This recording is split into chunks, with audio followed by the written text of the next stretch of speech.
ప్రభువునందు ప్రియమైన సహోదరి సహోదరులారా,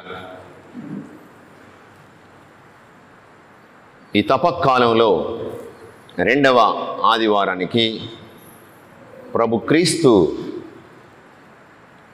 బలపరిచే, మనల్ని ఉత్తేజపరిచేటువంటి సందేశానికి అందరినీ ఆహ్వానిస్తున్నాను.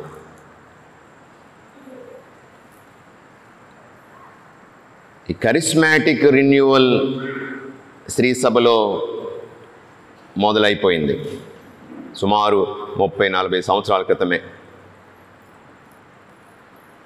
కాబట్టి పరిశుద్ధాత్మ ప్రేరణ వలన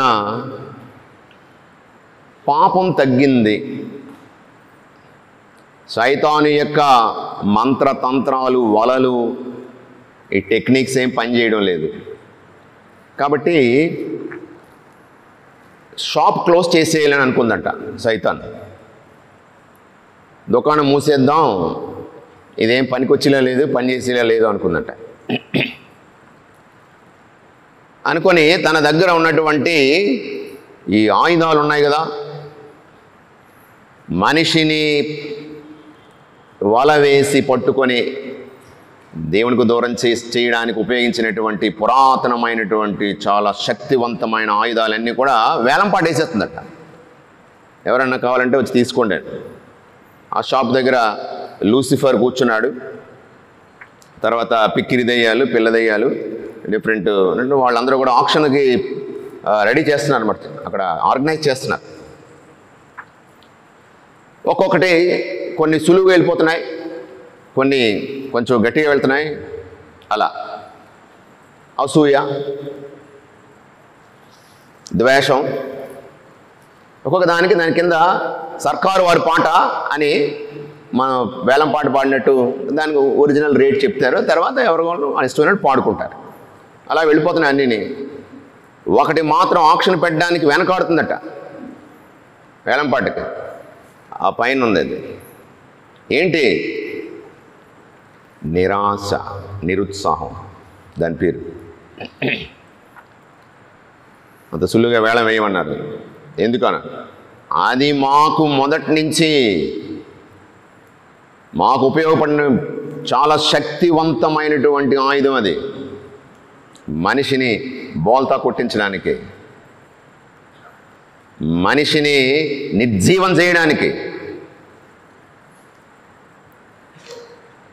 ఎటువంటి జీవితం మీద ఆశను కోల్పోయేలా చేయడానికి మేము ఉపయోగించిన శక్తివంతమైన ఆయుధం. అది సులువుగా వేయమన్నారు. ప్రియమైన సహోదరి సహోదరులారా, మనిషి యొక్క జీవితంలో జీవాన్ని ఇలా పీల్చేసేది, మనలో ఉన్న ఉత్సాహాన్ని స్ట్రా పెట్టి లాగేసేది ఈ నిరుత్సాహము, నిరాశ, నిస్పృహ మానవుని యొక్క జీవితంలో. దీనివలన మనలో ఇక దుఃఖపు తెర, దుఃఖ వాతావరణం, విషాద ఛాయలు మన మనస్సులో మనకు తెలియకుండానే అలుముకుంటాయి. కాబట్టి ఎందుకురా నాకు ఈ జీవితం? నన్ను ఎవరు గుర్తిస్తున్నారు? నేను చేసిన దానికి ఏమైనా ఒక గుర్తింపు ఉందా? ప్రతిఫలం ఏమైనా ఉందా? ఇంక ఎందుకు నాకు ఈ బ్రతికెందుకు, నాకు ఈ జీవితం ఎందుకు, ఇంకా ఆత్మహత్య చేసుకొని అంతం చేసేసుకుంటే మంచిది. ఇటువంటి సూయిసైడల్ టెండెన్సీస్ మనలో ప్రవేశపెట్టేది ఈ నిరాశ, నిస్పృహ, నిరుత్సాహం, దుఃఖం. అలాగే మనలో ఇంకా లాభం లేదు, ఎందుకు ప్రయత్నం చేసినా వేస్ట్, వ్యర్థం అనుకునేలాగా చేసి మనల్ని మరింత కృంగదీసేది ఈ నిరాశ, నిస్పృహ. అపార్థం చేసుకోవడం. అరే నేను ఏ ఉద్దేశంతో చేస్తున్నాను, నువ్వు వీళ్ళు ఏం అర్థం చేసుకుంటున్నారు? ఇలాగైతే నేను చేయడం వల్ల ఏంటి ప్రయోజనం? ఇటువంటి అపార్థాలు, అనర్థాలకు దారితీస్తూ ఉంటాయి మన జీవితంలో. కానీ యేసుప్రభు ఈరోజు గొప్ప సందేశాన్ని మనకు అందిస్తున్నాడు. ఇలాంటి పట్టణాలు కూడా కష్టాల వెనుక, కన్నీటి వెనుక ఆ ప్రభు యొక్క కరుణగల బలమైన హస్తం ఉంది, మహిమ ఉంది అనే విషయాన్ని మనం ఈరోజు దేవుని సందేశంగా స్వీకరిద్దాం. ప్రియ సహోదరులారా, ఈనాటి పట్టణాలు ప్రత్యక్షంగానో పరోక్షంగానో 4 కొండల గురించి ప్రస్తావిస్తున్నాయి. 4 mountains, the 4 mountains of love. ఈ 4 కొండలు కూడా ప్రేమ అనేటువంటి భూమిక మీద, ఆ పునాది మీద నిర్మించబడినటువంటివే. మొదటి పట్టణం మనం చూడబోతున్నాం మౌంట్ మోరియా, మోరియా కొండ. ఈ మోరియా కొండ మీద దేవుడు అబ్రహాముకు ఒక ప్రేమ పరీక్ష పెట్టాడు. ఒక ప్రేమ పరీక్ష మనం ధ్యానం చేద్దాం. ఇక రెండవది, దేవుడు మోషేకి ఏ కొండ మీద ఆజ్ఞలిచ్చాడు? ఏ కొండ మీద? ఏ కొండ మీద అండి? సీనాయి కొండ మీద. ఆజ్ఞలు వెనుకున్నటువంటిది ఏమిటి? ఆజ్ఞలు ఎందుకు ఇచ్చాడు దేవుడు? ఎందుకు ఇచ్చాడు దేవుడు ఆజ్ఞలు? మీరు బ్రతకాలంటే ఇది చేయండి అని ప్రేమతో ఇచ్చాడు. ఆజ్ఞలు ప్రేమాజ్ఞలు.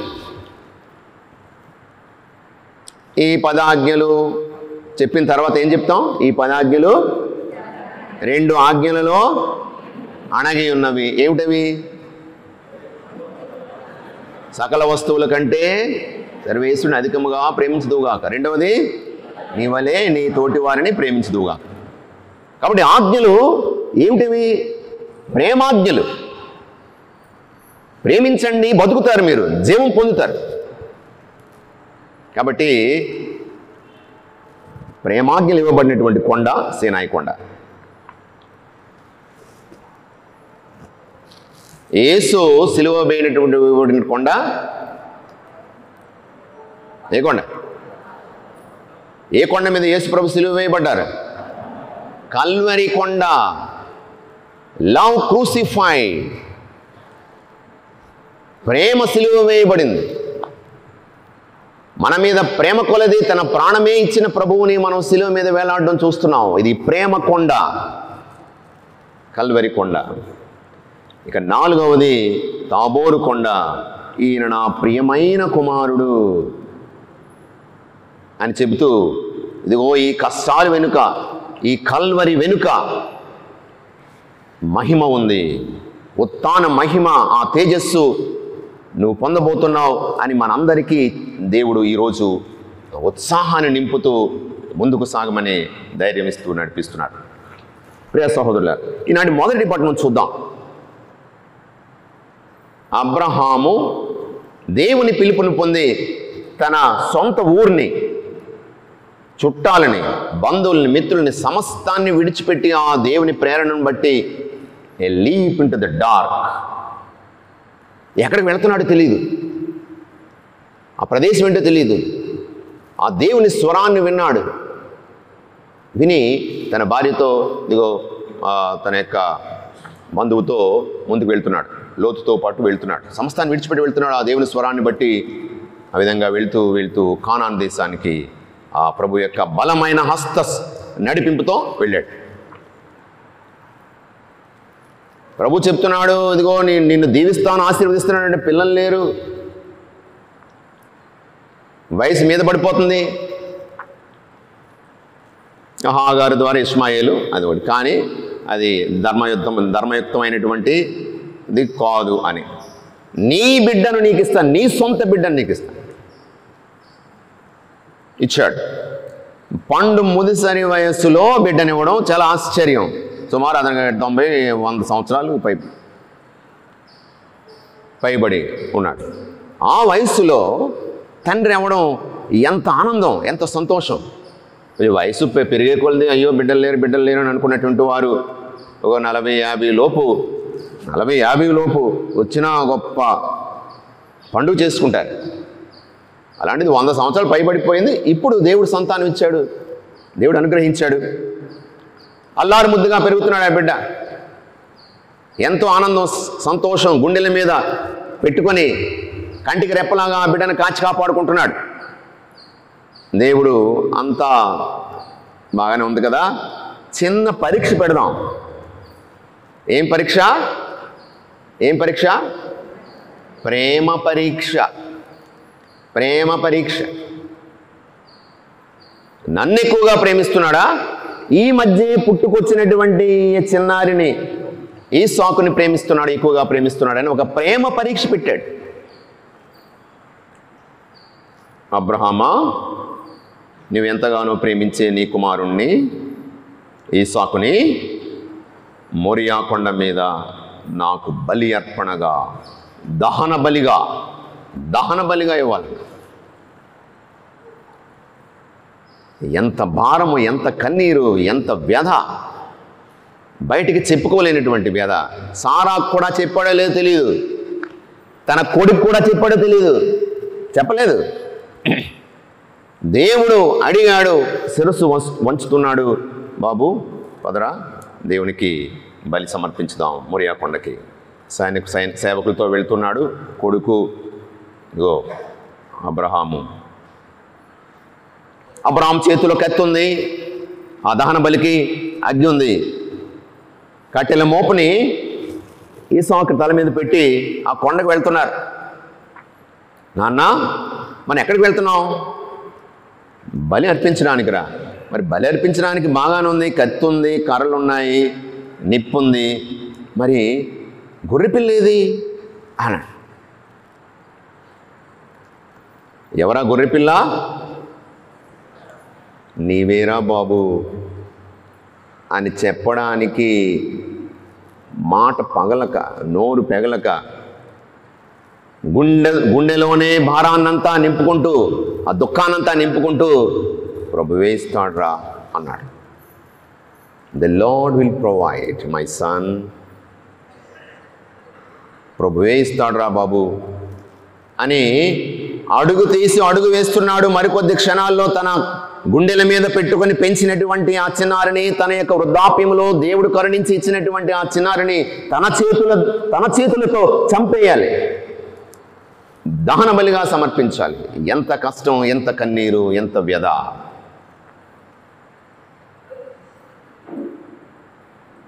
అంతా సిద్ధపరిచాడు. తన కొడుకును తన చేతులతోనే ఆ కొడుకు చేతులు కాళ్ళు కట్టేసి ఆ యొక్క పీఠం మీద పెట్టి కత్తి ఎత్తాడు. ఇదిగో దేవుని యొక్క దూత చెయ్యి పట్టుకుంది. అబ్రహామా, నీ యొక్క ప్రేమ, నీ విశ్వాసము గొప్పది, మెచ్చుకోదగినది. బిడ్డడికి ఎటువంటి హాని చేయకు. అదిగో ఆ పొదల్లో చిక్కుకున్నటువంటి పొట్టేలుని ఈసాకు బదులుగా నువ్వు అర్పించు.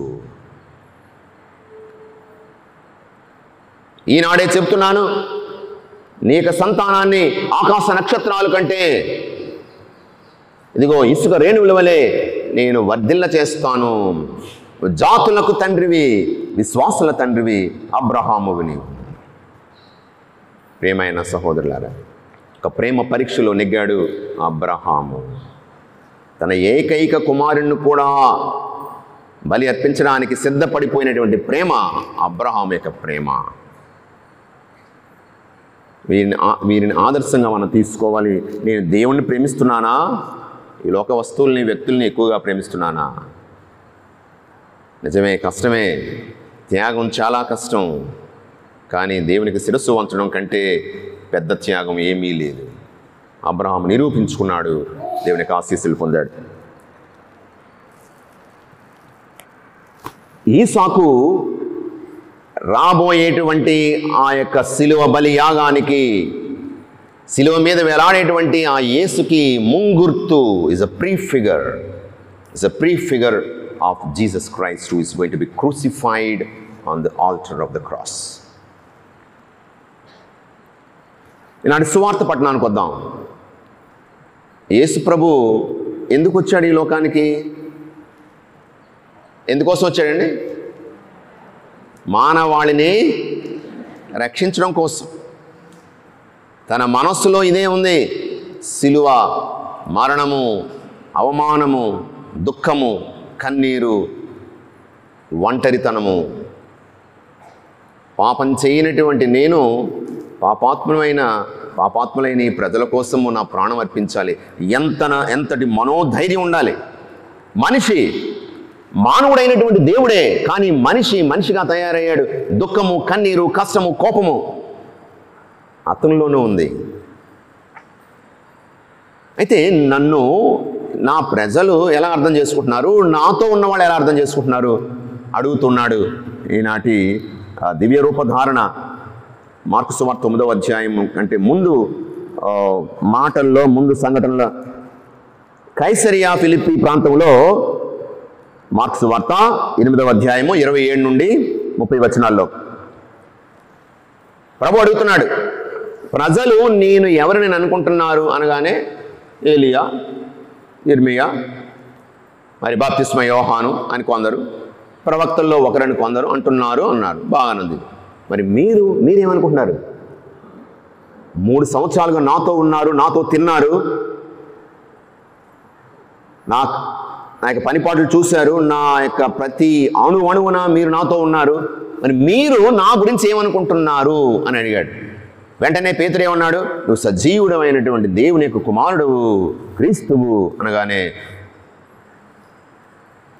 రక్త మాంసాలు కాదు, ఇదిగో పరలోకంలో నా తండ్రి నీకు ప్రేరణ కలిగించి ఈ మాటలు నీ నోట మాట్లాడించాడన్నాడు. శభాష్, చాలా బాగుందన్నాడు. అప్పుడు అసలు అతను ఎందుకు వచ్చాడో చెప్తున్నాడు. ఇదిగో మనిషి కుమారుడు శత్రువులకు అప్పగింపబడతాడు, సిలువలో మరణిస్తాడు, సమాధి చేయబడతాడు, కానీ ఉత్థానమవుతాడు అని ప్రజలతో చెప్తూ ఉంటే పేతురు యేసుని పక్కకి తీసుకెళ్ళి, దేంటయ్యా బాబు, ఏం మాటలు, నీవు ఇజ్రాయేలు యొక్క రాజు అనుకున్నావు, రోమా సైన్యాన్ని, సామ్రాజ్యాన్ని పతనం చేసి యూద సామ్రాజ్యాన్ని తిరిగి పునర్నిర్మిస్తామని మేము ఎన్నెన్నో కలలు కొంటూ ఉన్నాము, నువ్వేంటి దొరికిపోతాను, చచ్చిపోతాను, సిలువ వేస్తారు, ఇలాంటి మాటలు రానీకయ్యా అని పక్కకు తీసుకెళ్ళి ఒక పొలిటికల్ స్ట్రాటజీ ఏదో ప్లే చేయబోయాడు. అంతే కదా, పొలిటికల్గా ఏంటంటే చెయ్యకపోయినా అది చేస్తాం, ఇది చేస్తాం, మమ్మల్ని రానియండి, మేము ఇంద్రభవనాలు చేసేస్తాం వీళ్ళు, లేకపోతే ఇలా చేస్తాం. ప్రతి పార్టీ కూడా అలా చెప్తుంది. పొలిటికల్గా ఆలోచిస్తున్నాడు. నువ్వు సభ్య సమాజానికి, ఈ యొక్క ప్రజలకి నీ ఏ సందేశం ఇవ్వాలనుకుంటున్నావు?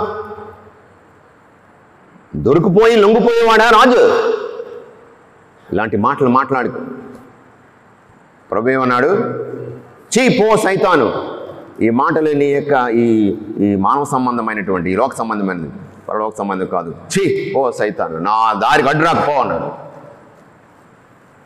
విచిత్రం ఏంటంటే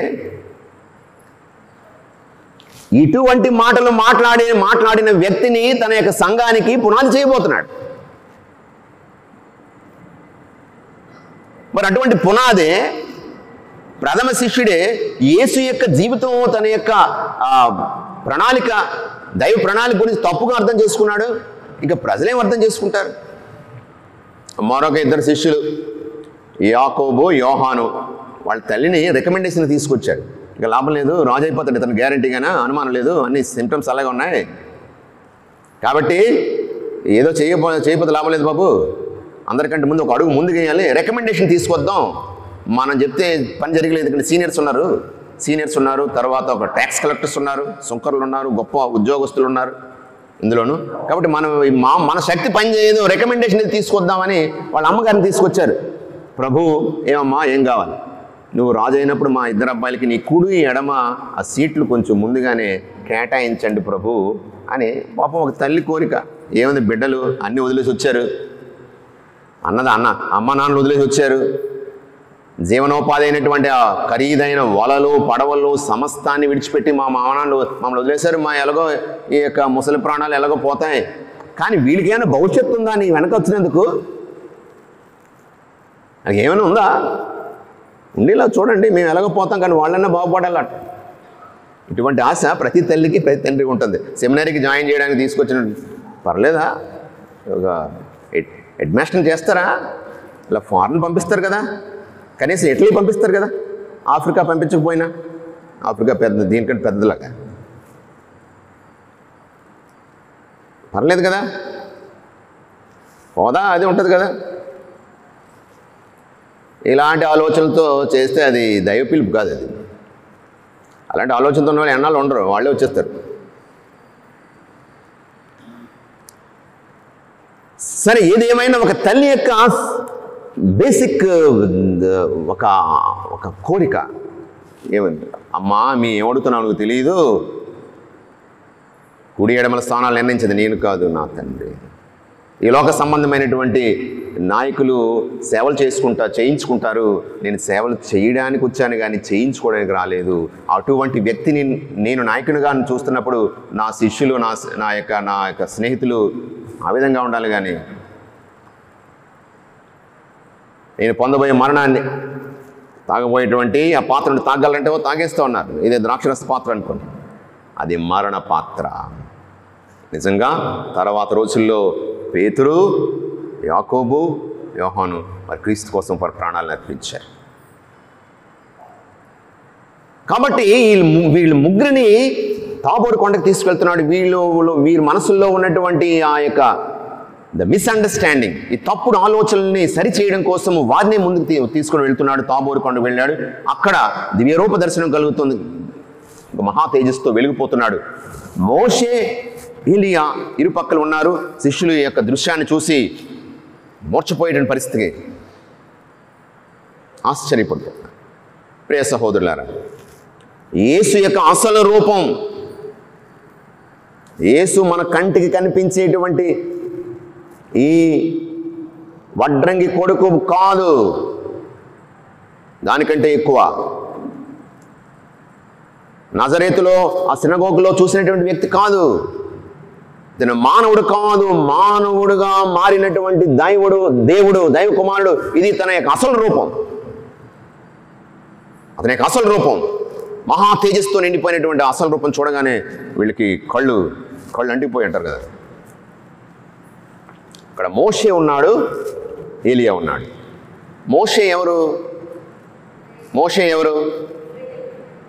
ఇజ్రాయేలు ప్రజలను ఐగుప్తు బానిసత్వం నుండి ఎర్ర సముద్రం గుండా వాగ్దాన భూమికి నడిపించినటువంటి వాడు, విమోచకుడు, స్వేచ్ఛనిచ్చినటువంటి వాడు, 10 ఆజ్ఞలను ఇచ్చినటువంటి వాడు, రాతి పలకలు. ఇక్కడ యేసు ప్రభువు ఎవరు? ఎర్ర సముద్రం నుండి దాటించడం మాత్రం కాదు, మరణాన్ని దాటించి నిత్య జీవంలోనికి నడిపించినటువంటి నూతన ఆజ్ఞను ఇచ్చిన, ప్రేమాజ్ఞనిచ్చిన ఆ ప్రేమాజ్ఞ తాను.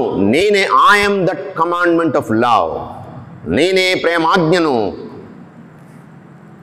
నేనే ప్రేమను, నేనే మీకోసం ప్రాణం ఇచ్చినటువంటి వాడిని అని తన యొక్క ప్రాణం ఇచ్చి మనల్ని దాటించినట్టు, మరణాన్ని దాటించినటువంటి గొప్ప నాయకుడు, మోషే కంటే గొప్ప నాయకుడు యేసు ప్రభు. మరొక పక్క మనం చూస్తున్నాం, ఎవరు? ఏలియా ప్రవక్త. ప్రవక్తలందరిలోనూ గొప్ప ప్రవక్త. ప్రవక్తల ప్రవచనాలన్నీ కూడా యేసు సిలువలో మరణించాలి, మెస్సయా రావాలి, మరణించాలి, ఉత్థానం అవ్వాలి, రక్షణ ఇవ్వాలి అని చెప్పినటువంటి ప్రవక్తలందరి యొక్క ప్రవచనాల యొక్క పరిపూర్ణత యేసు ప్రభువు. The giver of law of love and the fulfillment of the prophecies of the Old Testament is Jesus Christ. ప్రియ సహోదరులారా, ఇక్కడ మనము కొన్ని సందేశాలు తీసుకోవాలి. కల్వరి లేకుండా తాబోరు అనుభవం లేదు. ముళ్ళ కిరీటం లేకుండా మహిమ కిరీటము, సింహాసనం, శిలువ సింహాసనం లేకుండా మహిమ సింహాసనం లేదు. కష్టాలు, బాధలు క్రైస్తవ జీవితంలో రక్షణాయుతమైనటువంటిది. The salvific significance of suffering in Christian understanding. ఈ కష్టాల వెనుక, మనకు కనిపించేటువంటి చీకటి వెనుక మహిమ తేజస్సు ఉంది, ఉత్థాన వెలుగు ఉంది. దాన్ని చూపించడానికి శిష్యులు తీసుకుని వెళ్ళాడు. The foretaste of the glory that is to come beyond this cross. ప్రియ సహోదరులారా, మనం నిరాశపడకూడదు, నిస్పృహకు పొందకూడదు. మన జీవితంలో కూడా కష్టాల వెనుక ప్రభు యొక్క హస్తము, ప్రభు యొక్క నడిపింపు, మహిమ, బహుమతి మనకుంటుంది. అక్కడ చూడండి, శిష్యులతో చెప్తున్నాడు ప్రభు అయిన దేవుడు, ఈయన నా ప్రియమైన కుమారుడు, ఈయన యందు నేను ఆనందిస్తున్నాను. అతను శిలువ మరణం పొందబోతున్నాడు, కానీ నేను ఆనందిస్తున్నాను. కష్టమే, కానీ నేను ఆనందిస్తున్నాను. ఎందుకు? నా కుమారుణ్ణి యొక్క బలి ద్వారా, మరణము ద్వారా మానవాళికి రక్షణ కలగబోతోంది. రెండవ పట్టణంలో కూడా అదే చూస్తున్నాం. తన ఏకైక కుమారుణ్ణి కూడా బలిగా సమర్పించడానికి వెనుకాడలేదు మన తండ్రి అయిన దేవుడు. మనకి ఇంకెన్నెన్ని వరాలు ఇస్తాడో, వెనుకాడతాడా ఇంకేమైనా వరాలు ఇవ్వడానికి? కాబట్టి నిరాశపడకండి, ప్రార్థన చేయండి అని పౌలు చెప్తున్నాడు. రోమాపరులకు రాసిన లేఖ 8వ అధ్యాయం 18వ వచనంలో మనము పొందబోయేటువంటి ఆ రానున్న వైభవంతో పోల్చుకుంటే ఈ కష్టాలేపాటి, ఇవన్నీ కలకాలం ఉండిపోవు. ఈ కష్టాలు కలకాలం ఉండిపోవు, పోతాయి. మరణంతో శాశ్వతంగా పోతాయి. మరణం తర్వాత మన కష్టాలు ఏముంటాయి? ఇక్కడ కష్టానికి శరీరానికి సంబంధం ఉంది. కష్టానికి శరీరానికి సంబంధం ఉంది. ఈ శరీరమే లేనప్పుడు ఇంకా కష్టమే ఉంటుంది. మానవుడు పాపం చేసి ఈ శారీరకమైన కోరిక అయినటువంటి ఆ యొక్క అత్యాస, ఆ భోజన ప్రియము, వీటి వలన దేవుణ్ణి ధిక్కరించాడు. కాబట్టి శరీరమే అంతమైపోయినప్పుడు, శరీరం లేనప్పుడు ఇక పాపం చేయడానికి అవకాశమే ఉంది. కష్టము, బాధ, కన్నీరు సమాప్తము ఈ శరీరంలో, ఈ లోకం. విడుదల చేయబడుతున్నారు. మరణం ద్వారా మీ యొక్క శ్రమల నుండి విడుదల పొందుతున్నారు అని దర్శన గ్రంథంలో మనం చదువుతున్నాం. కాబట్టి ప్రియమైన సహోదరులారా, ఈయన నా ప్రియమైన కుమారుడు. మరి నీవు నేను జ్ఞానస్నానం పొందినప్పుడు ఆ ప్రభు చెప్పిన మాట ఇదే, ఈయన నా ప్రియమైన కుమారుడు, నీవు నా ప్రియమైన కుమారుడివి, నీవు నా ప్రియమైన కుమార్తెవి, నేను ఆనందిస్తున్నాను నీవు నా బిడ్డగా మారినందుకు. మరి దేవునికి చిత్తానికి శిరస్సు వంచి జీవించేటువంటి ఆ యొక్క దేవునికి ఆనందాన్ని చేకూర్చే విధంగా నేను జీవిస్తున్నానా? ఆత్మపరిశీలన చేసుకోవాలి ప్రియమైన సహోదరులారా.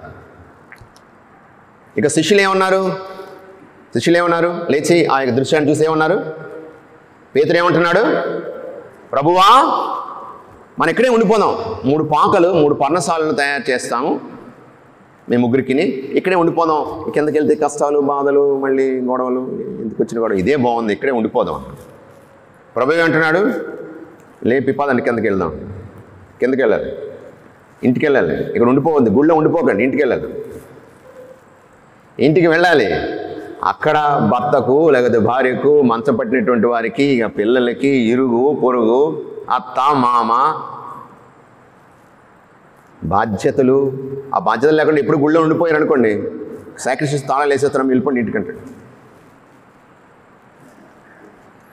కుటుంబము, బాధ్యతలు కష్టమే కొన్ని, కానీ అవి వాటిలో నీవు పరిపూర్ణమైన అయితేనే నీవు దేవుని యొక్క సన్నిధి. ప్రియ సహోదరులారా,